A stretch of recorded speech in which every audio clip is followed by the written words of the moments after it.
How getting lost in physical and mental pain helped me find myself. In the summer of 2001, I developed a neurological movement disorder called dystonia.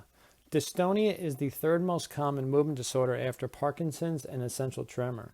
In the very beginning, I saw chiropractors, medical doctors, nurses, massage therapists, physical therapists, psychologists, internists, and orthopedists, among others, none of whom helped or even knew what was wrong.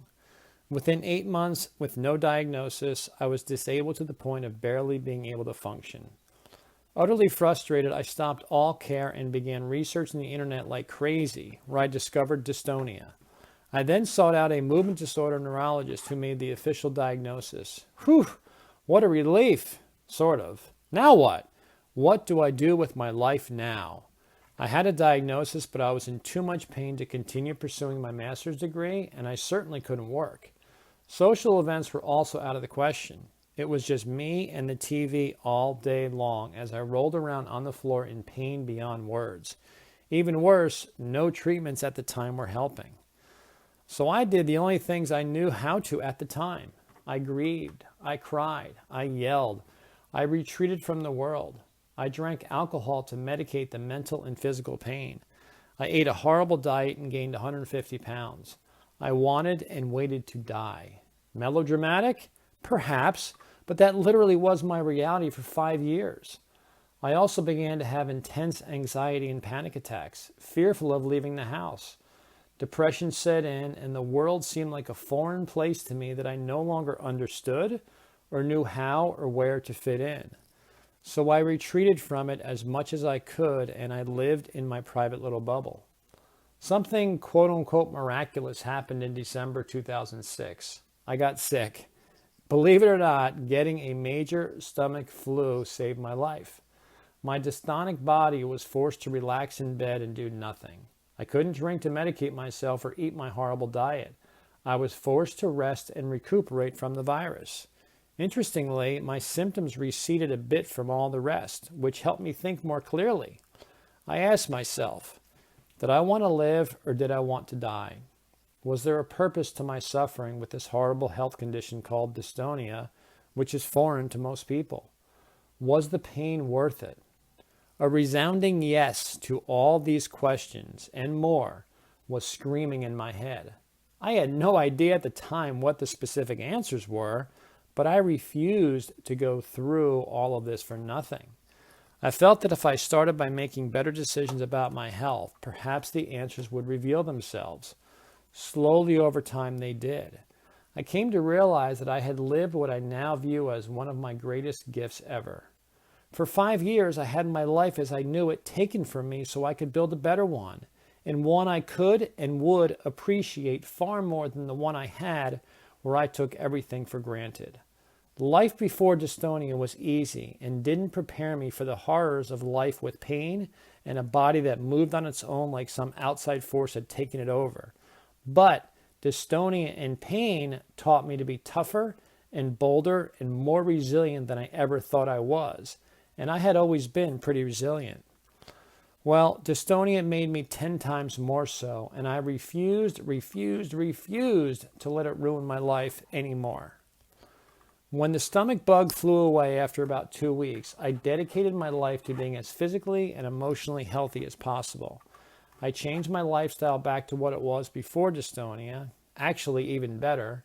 I ate well, I exercised, I practiced stress management, I saw good doctors, and I forgave myself for the guilt I put myself through for developing a life-altering health condition. I did not respond well to conventional treatments for dystonia, but I responded well to movement therapy. So that became my focus. Within a year, my dystonia symptoms improved significantly, and I lost the 150 pounds I had gained. Life was fun again, even though I still had many challenges, and I still do to this day that I have to carefully manage. I found my purpose to help others. I enrolled in a school to become certified as a life coach in the area of health and wellness. It took me 2 years to complete the program, and when I did, I had a sense of accomplishment unlike anything in years. I knew exactly who I wanted to work with, that of course being others like me who were living with dystonia and other chronic health conditions. But it didn't stop there. I had to do more. 2 years later, I published a book about dystonia that covers pretty much everything you want to know about it from A to Z. Me, the guy that once rolled around on the floor in writhing pain all day long, waiting to die, wrote a book. A miracle? I don't think so. Just an awakening to a life that went off course for a little while. 6 years later, I wrote another book and have published over 100 articles around the world on physical and mental health issues. I don't share any of this to brag. This is not my nature, not even close. It is actually uncomfortable to talk about it because I don't see any of it as really a big deal. It is just what I felt I needed to do. I say all of this for this message and this message alone.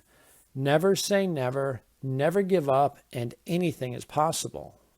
For me, I had to get lost before I could find myself, and I had to lose all purpose in life to find my purpose, which I now know is to teach and help others. I believe that is a purpose for all of us, and we do it in our own special ways. I just needed the gift of dystonia to show me the way. Turning away from anger and resentment and turning towards gratitude has changed my life, and it does every single day. As Charles Lindbergh said, success is not measured by what a man accomplishes, but by the opposition he has encountered and the courage with which he has maintained the struggle against overwhelming odds. For me, dystonia was my opposition and obstacle. Now it is my partner in helping others improve their quality of life and find meaning and purpose, all the while continuing to find more meaning and purpose in my own life.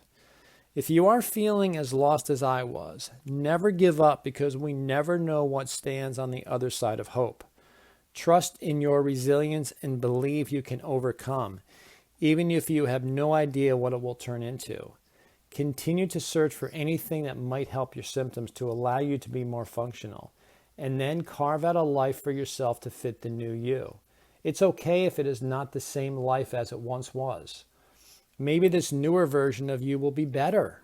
Please be open to this possibility. I know the process is different for all of us, so my way may not be your way.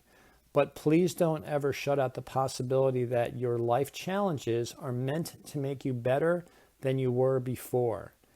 Anything is possible if we choose to believe that anything is possible. Thank you very much for taking the time to read and listen to this. If you'd like to read and hear more of my blogs, you can go to my website, which is tomseaman.com, and subscribe to my newsletter. Along with blogs, I have videos, articles, podcasts, and links to other resources for both physical and emotional health issues. You can also get a copy of my two books, Diagnosis Dystonia, Navigating the Journey, and Beyond Pain and Suffering, Adapting to Adversity and Life Challenges. Both are also available on Amazon. As I mentioned, you can go there to also sign up for my free newsletter, and this way all the new blogs and updates will be delivered to your email, and you can also go there to sign up for a free life coaching consult. Thank you again, and please take good care of yourself.